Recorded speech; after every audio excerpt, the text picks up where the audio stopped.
Hey, what's up everybody? Got another knife for you today. Nice little bargain price knife. This is the Kershaw Cryo 2 Tanto blackwash. I'll put the actual model number in the description below because I can't think of it off the top of my head. Actually, you know what? I think it's on the knife right here. Alright, macro right off the bat. Yeah, the 1556 TBW Tanto blackwash. Kershaw. This is an assisted knife. A while back I had wanted to get a Cryo, and I actually wanted to get the Cryo 2 because the Cryo 2 is the bigger version, even though it's really not that big a knife. You can see in the hand. I believe it's actually under a 3-inch blade. But I'd always heard such great things about it that if you were going to get pretty much your lower end cost, smaller assisted knife, this is pretty much one of the best ones to get. And I love the Rick Hinderer Hellfire blade shape, and that's kind of what they pretty much put on here. So when I saw these were coming out, I put a pre-order in. I believe it was Blade HQ I got this one from, and it got delivered a week or two back, and I just haven't had time to make a video of it yet. I'm going to try and keep this one a short one, 10 minutes or less, because obviously there's a ton of videos on this. Mainly what I wanted to show you guys is how it compares to some other assisted knives I have, and also the blackwash finish. So to begin, the other, I guess, sideways opening assisted knife I have is the Kershaw NeedsWork. And I actually think this one fires out faster than this one. This is not the fastest firing assisted knife, and I haven't had that many assisted knives anyways. I only have 3 in my collection. I've only handled a few others besides that. Now it's nice. You can see it does come out pretty well. Very easy to close. Nicely centered. This is a thin knife. The blade is pretty thin, and the handles are thin. These are stainless steel with the blackwash finish. But it fires out nice, but when you look at it compared to this, and this is even a lesser expensive knife than this, it really seems to come out. Now this is a little bit thicker too, I believe, when you look at these. You can see how the G10, it's kind of 3D contoured out. Blade wise, looks like about the same thickness. This is the blasted matte kind of finish on here, and this obviously is the new blackwash finish. Size wise, let me pull this up a little bit because we may have some bigger knives coming in too. You can see the Cryo 2 is a little bit larger. We'll put them this way, butt to butt, and then I was like showing them the opposite way too because the angle that you're at. This thing's a fun little knife, I gotta say. This NeedsWork. I got this for free. I won this in a giveaway from Blade Ops, so thanks for that, guys.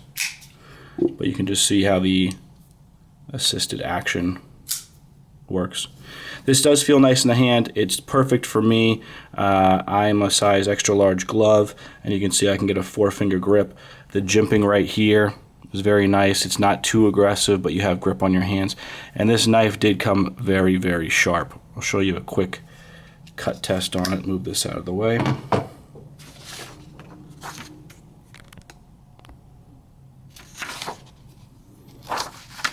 Cut test in under 5 minutes of the video. First time ever for Nick Brackettack channel.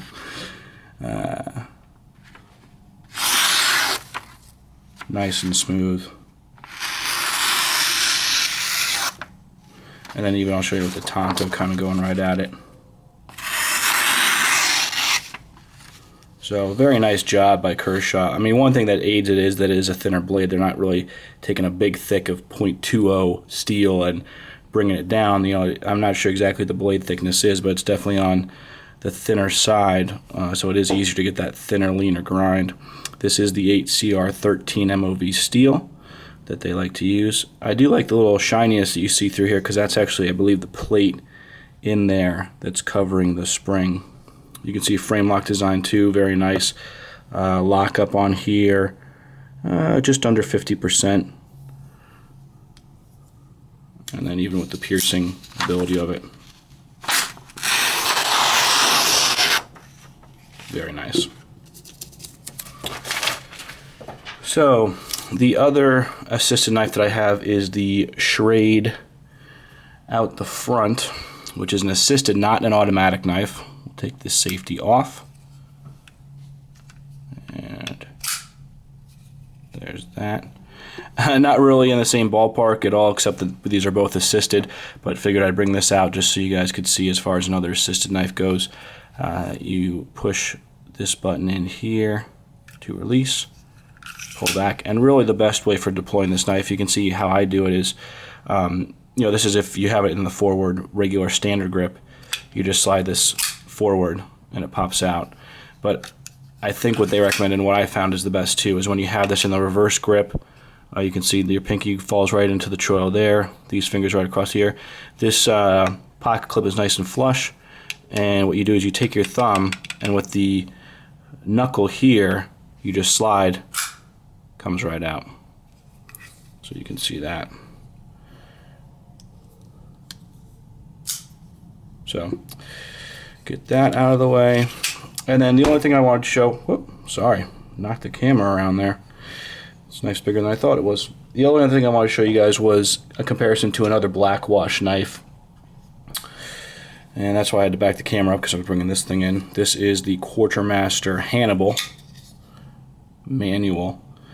And just neat to see how different companies do their finishes and maybe how they compare. Just so you guys can get a macro on these.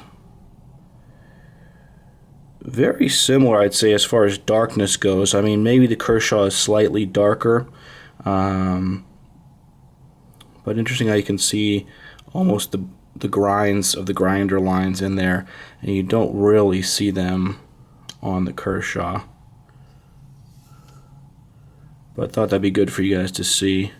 And we'll switch the lighting on there too, just so you can see the light more on one than the other. Maybe bring this down at the bottom. Yeah, I'd say the Kershaw is a little bit darker, but I thought you guys would like to see the comparison there.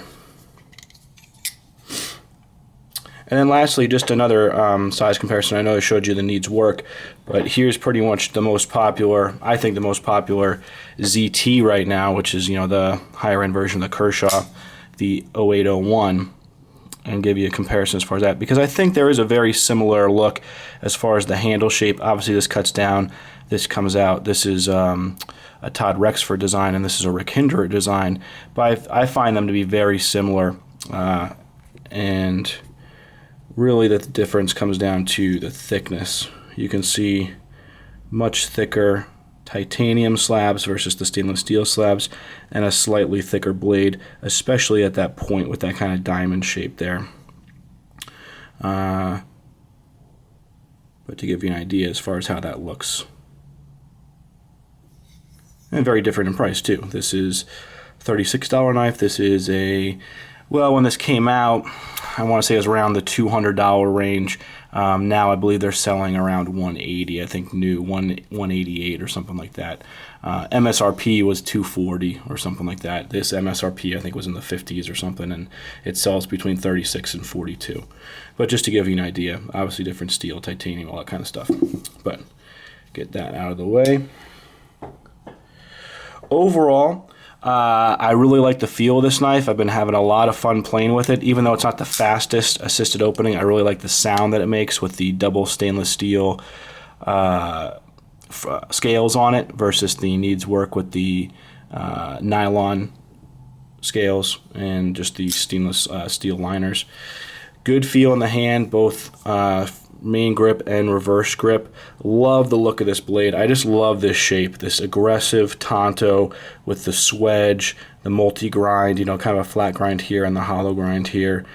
Just looks really nice. Could do without the Kershaw right on the bevel.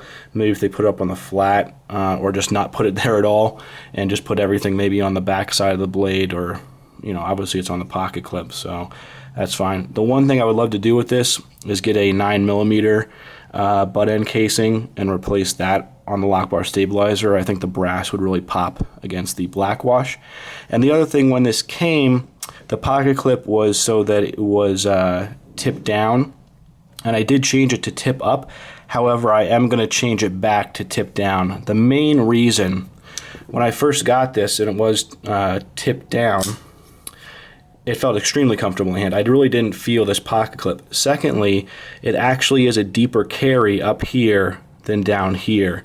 You can see that there's a little bit more sticking out. It does have the lanyard hole, but there's more sticking out of the pocket when you have it this way than when you have it this way. And if I'm going to carry this knife, I'd rather have a deeper carry. So that's one reason. And secondly, when it was here, like I said, it felt more comfortable. When it's like this, I can feel this kind of deep lip more on my hand. You can see how high up that is, which, you know, does stick out a bit.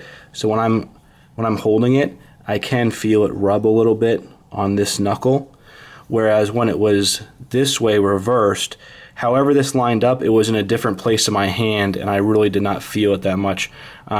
It's almost like when it's in reverse grip here, you can see how my finger falls right into that, so it's comfortable, whereas let's pretend my finger is a knuckle. When it's in the regular grip, it's almost on the point, and just the slight difference for my hand makes it feel more comfortable. And I really am not a tip down guy. I love tip up carry when it's in the pocket because I just feel better pulling out the butt end than the top end of the knife. But for this knife, at least for my hands, it's going to solve two issues. It's going to be a deeper carry, and it's going to feel a bit more comfortable in the hand.